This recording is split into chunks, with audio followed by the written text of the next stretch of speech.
Salut! Aujourd'hui, nous allons parler de variation et signes de fonction.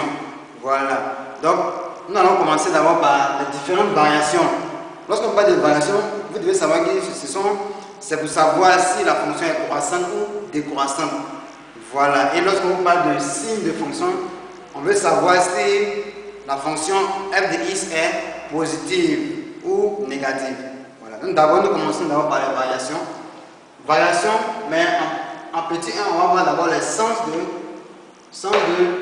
variation. Sens de variation.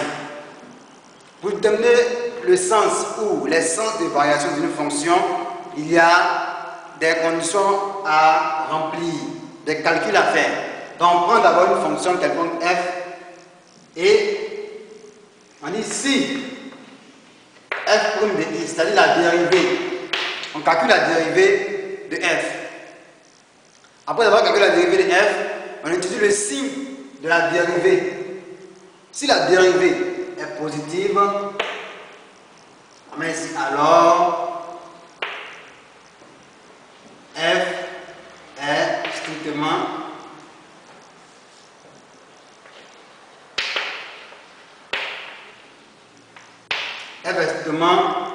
croissant. Est-ce que vous voyez? On fait la dérivée, on utilise, ici je vais mettre supérieur à 0, pardonnez.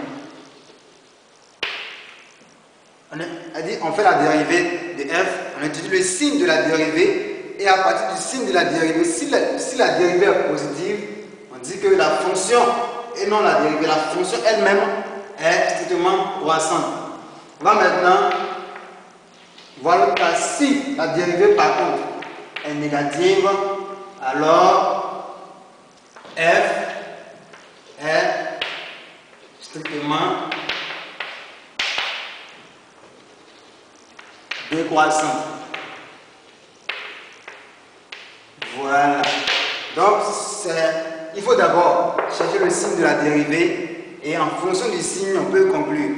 Dès qu'on a ces différentes variations, on peut mettre tout ça dans un tableau qu'on va appeler tableau de variation. Voilà, tableau de variation, TV. Le tableau de variation, voici comment ça se présente.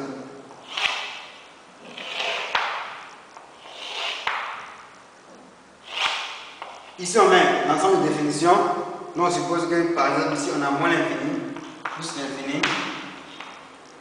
Ici, on a f' de x. Ici, on a f. Est-ce que vous voyez? Maintenant, on suppose que notre f' de x change de signe en alpha. C'est-à-dire, derrière alpha, c'est négatif et après alpha, c'est positif.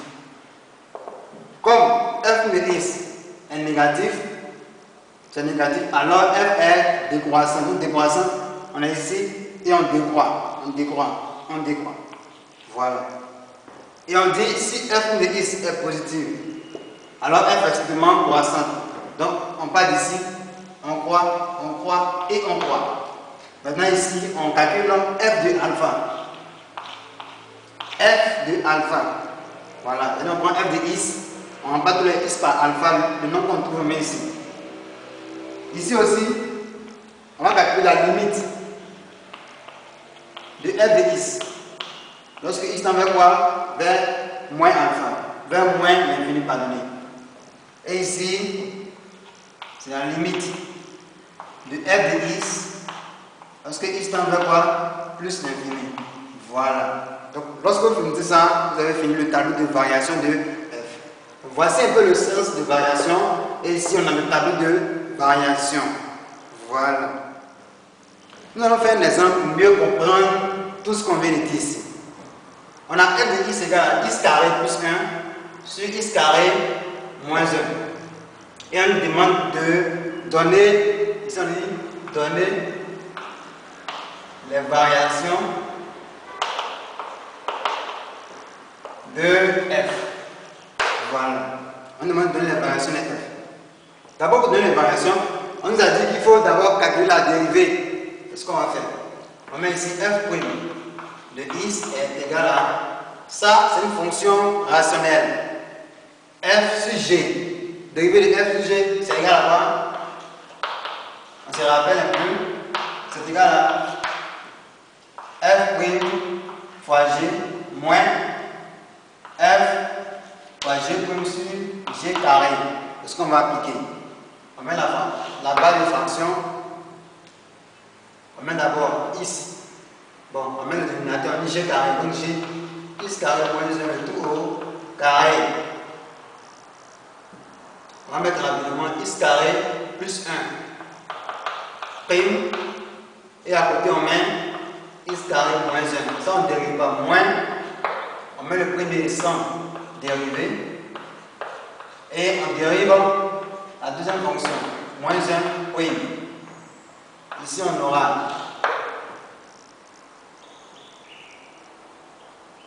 dérivé de 2x. Dérivé de x carré pardonnez, ça fait 2x.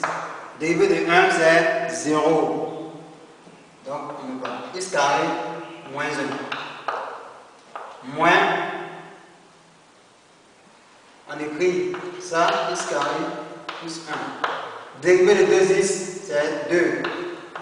Dérivé de x carré pardonnez, c'est 2x. Dérivé de moins 1 c'est 0. Voilà, du coup ici on aura x carré moins 0 carré. On va développer en même temps. On aura 2x au cube moins 2x. 2x fois x carré, on va faire le moins en même temps, moins 2x au cube. 2x fois 1, ça fait 2x. Le moins, ça va faire moins 2x. Sur x carré moins 1 au carré. Du coup, ici on aura 2x au cube, moins 2x au cube, ça fait 0. Moins 2x, ça fait moins 4x. Sur x carré moins 1 au carré. Donc voici notre f' de x. À partir d'ici, on va maintenant étudier le signe de cette fonction. Mais lorsqu'on regarde, on voit que pour tout x appartenant à ddf, est-ce que vous voyez? Donc vous voyez ici, on a besoin de ddf.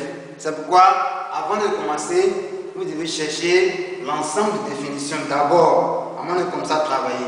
Vous voyez ici, on a essayé d'appliquer directement la fonction, la formule. Mais après, on s'en rend compte que pour continuer, on a besoin de ddf.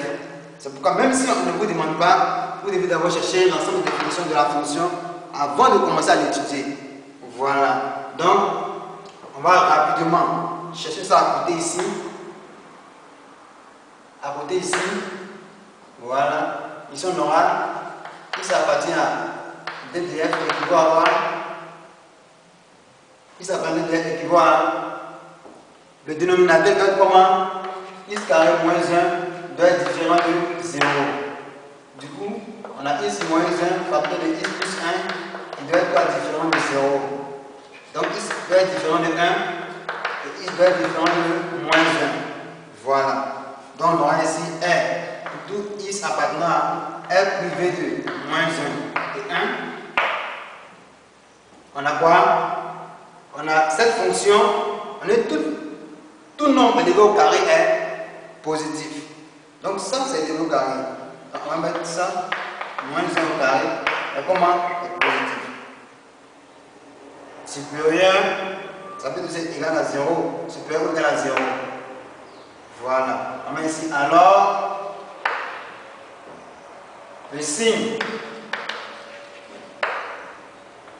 Bon, on va mettre ça. Voilà. Donc, ici c'est positif. On va maintenant chercher le signe du numérateur. Et on va multiplier les deux signes. Voilà. Donc, en cherchant le signe du numérateur, on va faire un petit tableau, si vous voulez. On met ici x. On fait un tableau. On met x. on sait que l'ensemble de définition, c'est quoi? C'est f privé de moins 1, 1. Donc ici on met moins 1. Ici on met 1. On sait que x carré moins 1 au carré est positif. Donc lui on peut mettre ça quand même. Bon, ça va nous prendre tout l'espace. On met ici moins 4x. C'est le signe de ça qu'on cherche. Donc moins 4x. Et ici on met 0 ici. On met ici. Moins 4x en mieux, en 0. Et à droite, on met le signe qui est à côté de x. C'est quoi? C'est moins. Donc même moins ici. Moins. Parce que ça met en 0. Et à gauche, on met le signe contraire de ça. C'est plus et c'est plus. C'est bon? Voilà. Donc ici, lui, il sera positif à gauche et négatif à droite de 0. Mais on sait que ça c'est positif, donc ça ne va pas agir sur le signe de tout cela. C'est bon? C'est pourquoi parfois on dit que dès que c'est positif, on dit le signe de f de x est celui de ça. On peut écrire ici. Amen. Alors, le signe de f de x est celui de moins 4x. Voilà. Du coup, dès qu'on a le signe de moins 4x, on va attribuer ça à f' de x. Merci. Donc ici on aura plus.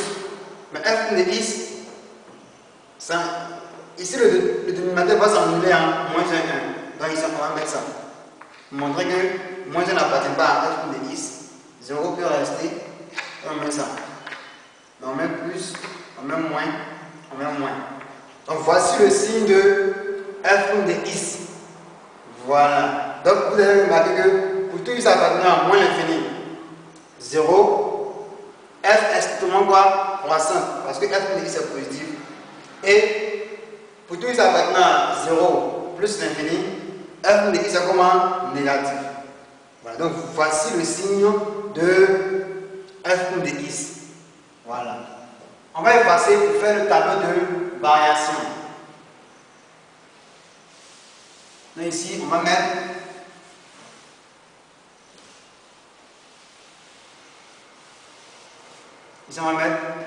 tableau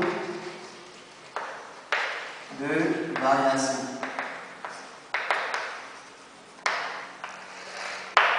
Dans le tableau de variation, on aura ça. Is moins l'infini plus l'infini. On a moins 1, 0, 1. Ici on met DDF. Donc n'oubliez pas que moins 1, 1 appartient à DDF, puisque c'est f de moins 1, 1. Voilà, donc on doit forcément les mentionner dans le tableau de variation. Ici on aura ça.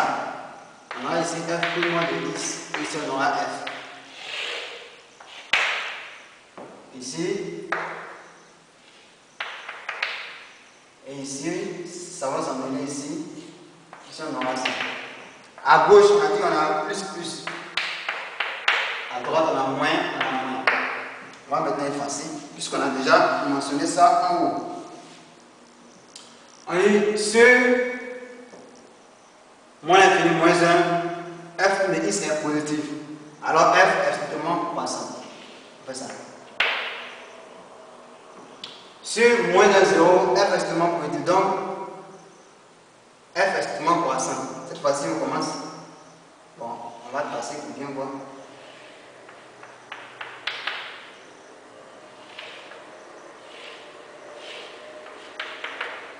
On commence ici cette fois-ci.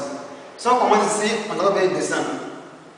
Voilà. Donc, on commence en bas ici, puis on monte. Ici, sur l'intervalle 0, 1, f de x est négatif. Alors f sera strictement décroissant. Donc on est ici et on descend. Voilà. Ici aussi, c'est la même chose. On descend. Voilà. Donc il va maintenant rester à trouver les limites aux bornes. Voilà. Donc en moins l'infini, on va calculer la limite de f de x.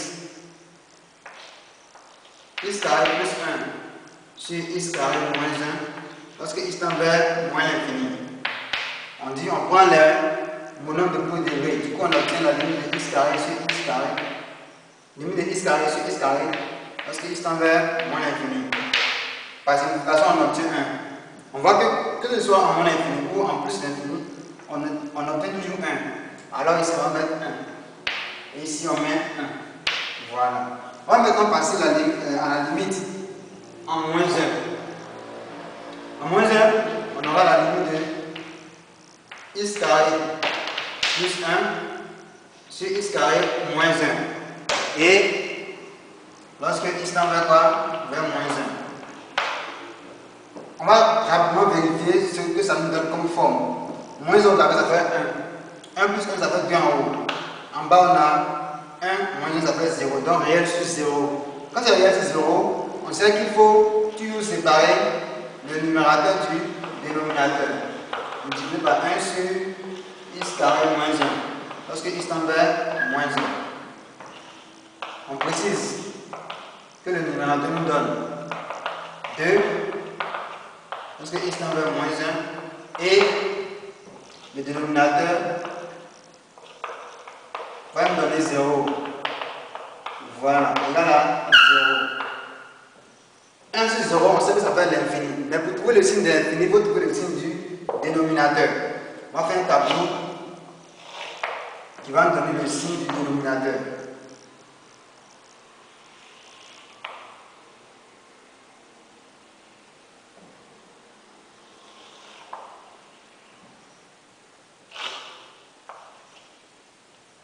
On sait que le dénominateur c'est x carré moins 1. Ça c'est x moins 1 facteur de x plus 1. Donc on va chercher le signe de x moins 1 et on va chercher le signe de x plus 1. On va multiplier le signe des deux. Voilà, c'est le signe des deux qui va donner le signe de notre fonction x carré moins 1. Du coup ici on aura moins l'infini plus l'infini. On sait que x moins 1 s'annule en 1. Et x plus 1 s'annule en moins 1. Donc ici on aura moins 1. Ici on aura 1. Ici on aura x moins 1. Ici on aura x plus 1. Et en bas, on a le produit x carré moins 1. Voilà. C'est le produit des deux qui donne x carré moins 1. Voilà. Donc, ici on aura, ça va s'annuler ici. Et on aura ça. X moins 1 s'annule en 1. À droite, on met le signe d'à côté de x ici. Le plus. À gauche, on met le signe contraire. Lui, ça met en moins 1. À droite, on met le signe d'à côté de x qui est plus. Et à gauche, on met le signe contraire. X carré moins 1, on aura pour signe, on va faire le produit. Moins par moins, ça fait plus. Moins par plus, ça fait moins. Plus par plus, ça fait plus. Voilà. Donc, voici le signe de x carré moins 1. Donc, ici, on voit bien que on va enlever ce qui est en haut, c'était juste la démonstration. On va enlever ça. Et on voit bien que à gauche, on aura, bon, en haut c'était x carré plus 1, donc c'était 2, c'était positif. Voilà. On aura ici la limite de f de x, parce que x tend vers moins 1 est égal à la limite de x carré plus 1 fois 1 sur x carré moins 1. Parce que x tend vers moins 1. Ici on a eu 2. 1 sur ça, on va regarder maintenant le signe. Lorsqu'on est à gauche de moins 1, c'est plus. Donc ça va donner plus l'infini. À gauche de moins 1, on a plus l'infini. Plus l'infini fois 2. 2 est positif. Donc ça va donner toujours plus l'infini. Donc à gauche de moins 1, on a ici plus l'infini. On continue. À droite de moins 1, on a moins. Donc 1 sur ça, à droite de moins 1, va donner moins l'infini. Moins l'infini fois 2, ça donne toujours moins l'infini. Donc ici on met moins l'infini. Ici on a 0. On va appeler juste f de 0. Donc f de 0, on remplace tous les x par 0, ça fait 0, 0. Là c'est 1 sur moins 1. Ça va donner 1 sur moins 1, ça fait moins 1. Donc ici on aura moins 1. Voilà. ici on a moins 1. On arrive à 1. En 1, c'est la même chose, c'est la même démonstration. Si on enlève ici 1, voici ce que ça va donner. Donc on est ici maintenant. En 1, on dit à gauche de 1, on a moins. On a moins, du coup ça va donner moins l'infini à gauche de 1. Et ça donne toujours 2. 2 fois moins l'infini, ça va donner moins l'infini. Donc à gauche de 1, on a moins l'infini. Voilà. À droite de 1, on a plus l'infini fois 2, ça fait plus l'infini. Donc ici on aura plus l'infini. Voici un peu comment on remplit un tableau de variation. Voilà, j'espère que vous avez bien suivi. Essayez de répondre à l'exercice et vous allez voir que c'est juste un jeu d'enfant. Voilà. On va maintenant passer au signe de fonction. Comment déterminer le signe d'une fonction? On donne un exemple palpable de f de x égale à cette fonction. Et ils ont déjà travaillé, ils ont trouvé le tableau de variation de f. C'est juste pour vous dire que pour trouver le signe d'une fonction, il faut impérativement connaître son tableau de variation. Donc il faut faire d'abord la dérivée, étudier le signe de la dérivée et faire le tableau de signes. Sans le tableau de variation. Sans le tableau de variation, il vous sera très difficile de déterminer le signe de la fonction. Voilà. Donc, pour déterminer le signe de la fonction, il y a des étapes à suivre. D'abord, parfois on nous demande de montrer que l'équation f de x égale à 0 admet une unique solution dans R, dans l'ensemble de définitions. Donc nous, on va commencer d'abord par cette question.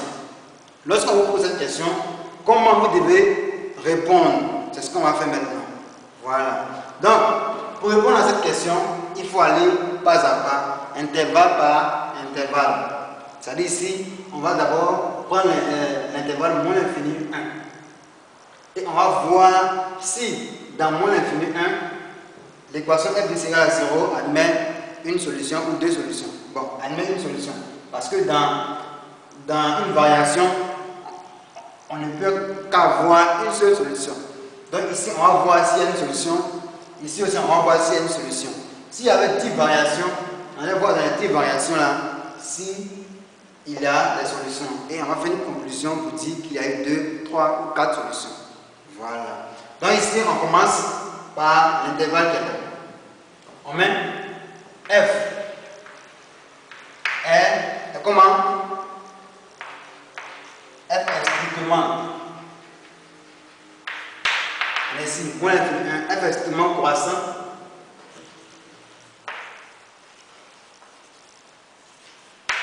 Et continue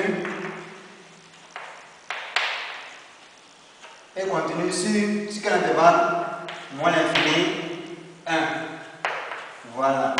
Donc, c'est par cette phrase magique que vous devez commencer toujours. Voilà. On met ici. Alors, ici, on a ça. À partir de ça, on va maintenant calculer l'image de l'intervalle. Donc, ici, on précise que f est strictement croissant et continue sur moins l'infini 1. On calcule maintenant l'image. F est strictement croissant et continue sur moins l'infini 1. On va maintenant calculer l'image. Calcule f de moins l'infini 1. Voilà. Calcule l'image, on sait que f est strictement croissant. Donc, il n'y aura pas de changement de borne. Est-ce que vous voyez? Donc ici, l'image va donner la limite de f de x. Lorsque x tend vers moins l'infini. Et ici la limite de f de x. Lorsque x tend vers quoi? 1. Si notre fonction était décroissante, on allait changer les positions. C'est-à-dire, à la première position, on avait la limite de f de x, lorsque x tend vers 1, ici. Voilà, c'est-à-dire, lui qui est en deuxième position, sa limite va passer en première position. Et lui qui est en première position, sa limite va passer en deuxième position si f était strictement décroissant. Voilà, mais ici, comme on a f strictement croissant, ils vont conserver leur position. Voilà. Et la limite de f de x, lorsque x tend vers moins l'infini, c'est ce qui est là. Voilà, donc ici on a moins l'infini. Moins l'infini. Et la limite de f de x lorsque x tend vers 1. Vers 1 c'est quoi? C'est 4. Voilà. Donc on a fini de calculer l'image. Donc ça c'est le premier. Voici le deuxième. Et il y a une troisième condition à remplir. Ici, on va vérifier si 0 appartient à l'intervalle qu'on vient de trouver. Est-ce que vous voyez? Est-ce que 0 appartient à l'intervalle qu'on vient de trouver? Donc ici, on met 0 moins l'infini, 4. Quand on prend la droite derrière, voici 0, voici moins l'infini ici. 4 est dépassé. Donc 0 appartient à moins l'infini. Donc ici, on met 0. Si vous avez mis 2, on allait voir si 2 appartient à ça. C'est ce qu'on met ici. C'est ce qu'on prend pour vérifier. On vérifie si ça appartient à l'intervalle qu'on a trouvé. Voilà. Donc ici on met 0 appartient bien à moins l'infini 4. Alors, l'équation f de x est égale à 0 admet une solution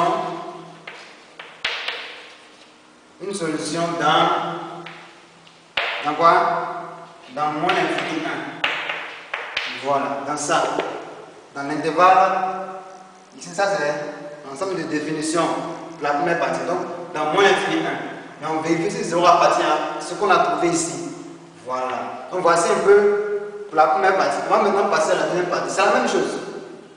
La deuxième partie, on voit que f est continue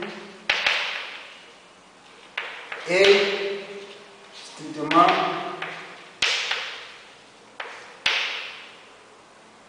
croissant. C'est la même chose, strictement croissant.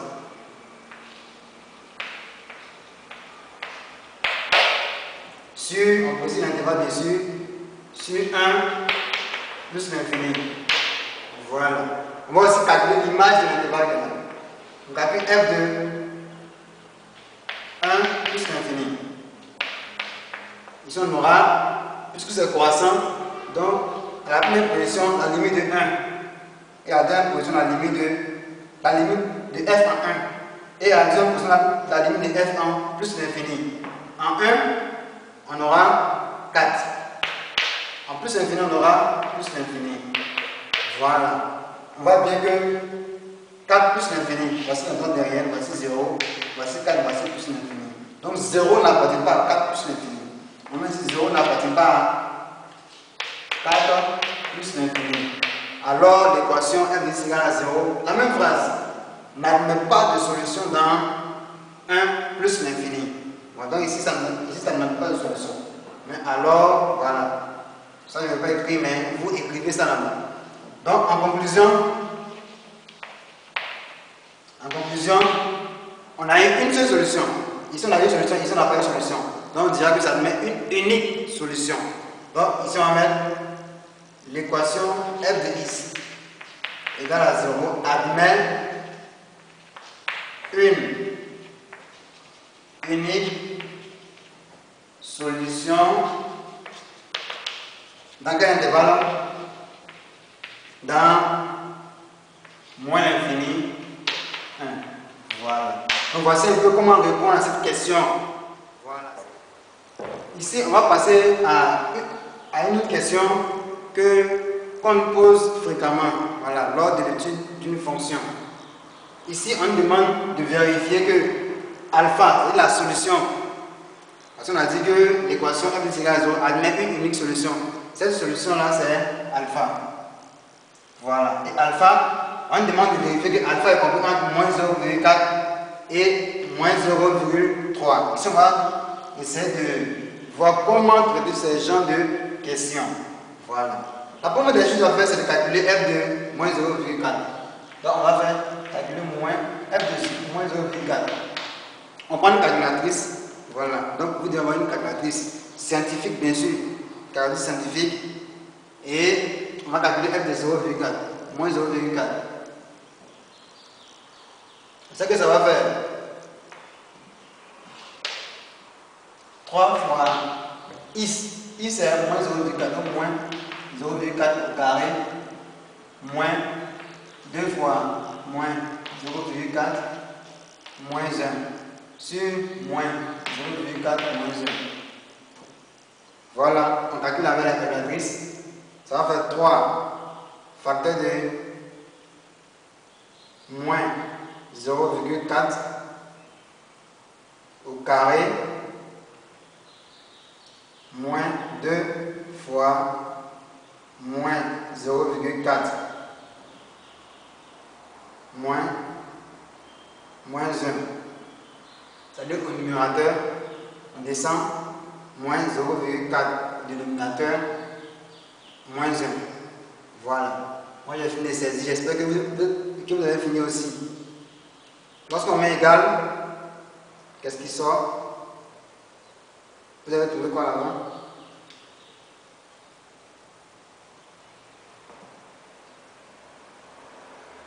Voilà.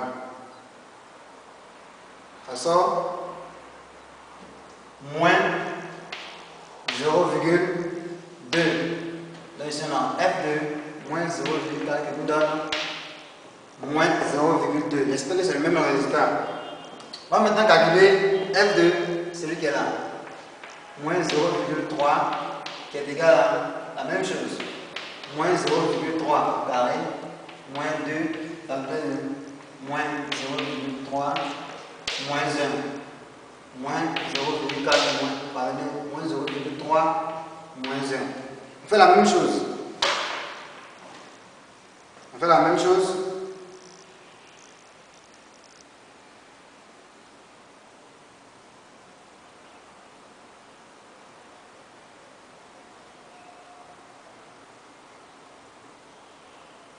Pour ceux qui ont une calculatrice scientifique, vous pouvez prendre la même fraction et changer le 4 en 3.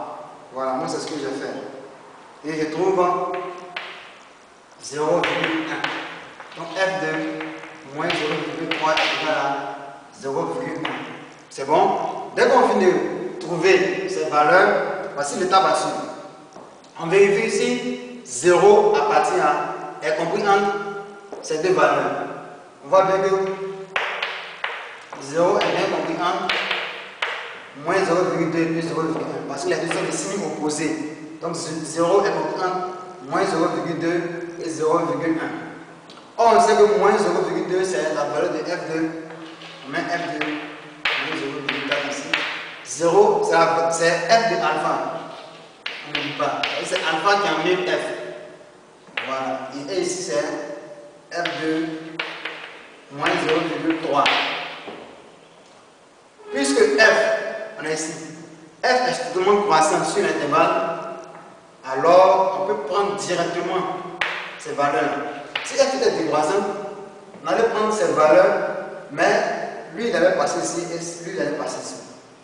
Voilà, mais comme F est strictement croissant, on prend directement ces valeurs. Alpha et moins 0,3.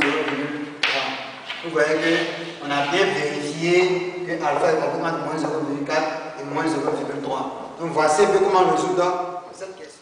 Ici, nous allons répondre à la question, montrer que pour tout x appartenant à moins l'infini alpha, f de x est négatif, et pour tout x appartenant à alpha 1 union 1 plus l'infini, f de x est positif. Voilà. Donc pour répondre à cette question, ici voici alpha. Voici alpha qui est là. Alpha est ici, parce que c'est un alpha que f de x en nul. Donc on a alpha et ici on a bien 0.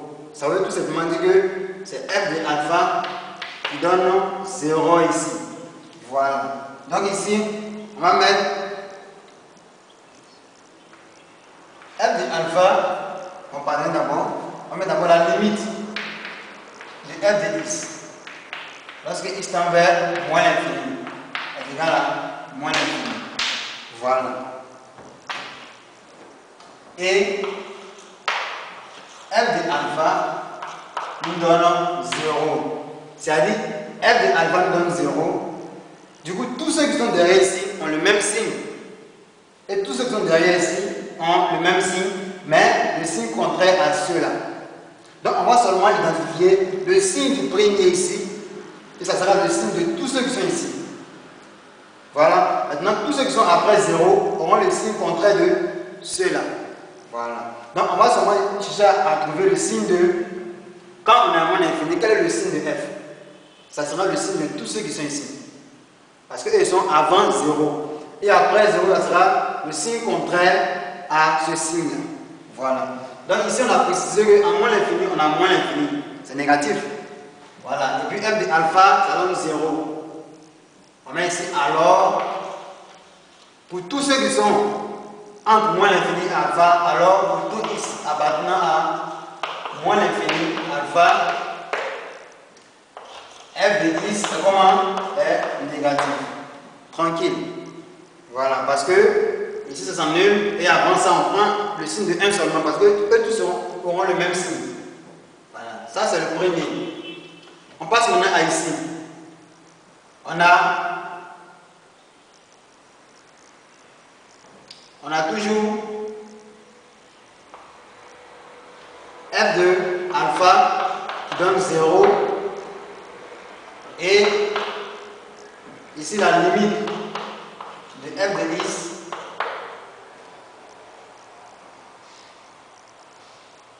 lorsque x tend vers 1, ça fait 4. Donc vous voyez que ici 4 est positif. Donc tous ceux qui sont ici auront le signe de 4. Voilà, parce que ici on a 0. Tous ceux qui sont le même signe que ça et tous ceux qui sont ici ont le même signe que ça.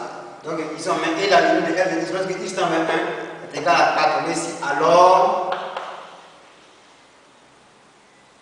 pour tout x appartenant à cette fois-ci alpha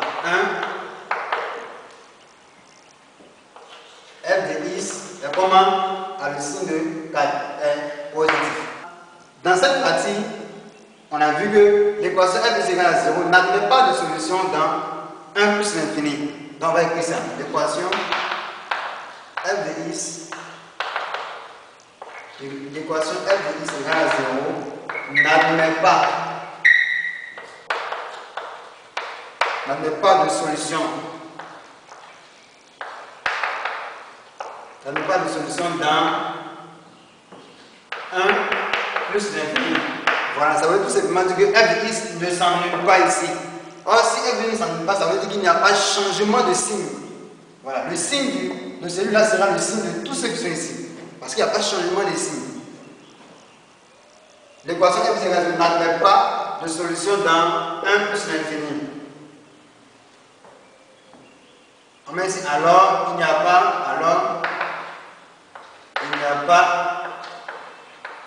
changement de signe. Voilà. De f. Or, la limite de f de x, lorsque x tend vers 1, on a trouvé 4 qui est positif. On met ici donc pour tout x appartenant à 1 plus l'infini, f de x est comment est positif. C'est-à-dire, le premier est positif, donc tout sera positif. Il n'y a pas de changement de signe. On va faire la conclusion.